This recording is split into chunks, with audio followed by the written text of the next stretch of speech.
actually Sammy's idea to begin with. She was 13 years old. I was on book tour, and she called me up and she said, I think I have a really good idea for a book. And I said, all right, let's hear it. And she said, well, what if every time you closed a book, the characters inside it had lives and personalities different from the ones that they acted out on the page, but every time one opened the book, they had to jump back to act one, scene one. And what if there was like this prince in a fairy tale who was sick of being a prince in a fairy tale, but no one noticed him as anything but that until a 15-year-old reader who was kind of obsessed with this fairy tale because the prince was illustrated and was really attractive, realized that he was talking to her and wanted out of the book. And, you know, when she told me this, I thought, wow, my daughter's brilliant, because who hasn't had a literary crush, right?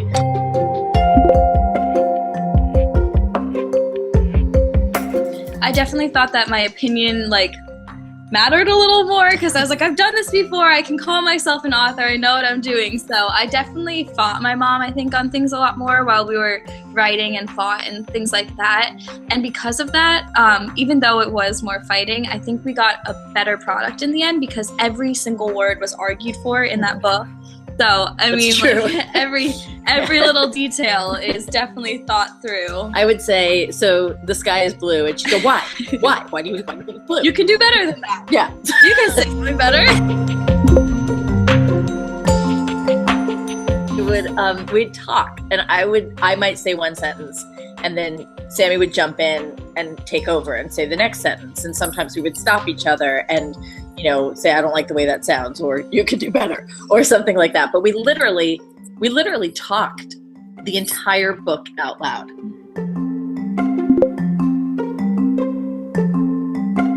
When we did something particularly impressive or ridiculous, or not impressive.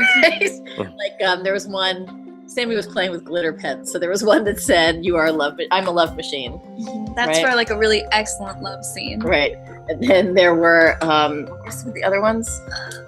Your accent scares me, because sometimes I guess when I speak Oliver, or when I'm typing Oliver, I whisper his words in a creepy British accent. Like a super breathy, creepy. I can't describe it. You have to experience it. I didn't know I was doing that anyway. So she would reach over and she would take the Post-it and slap it on my chest. And so there was a lot of that as well while we were writing.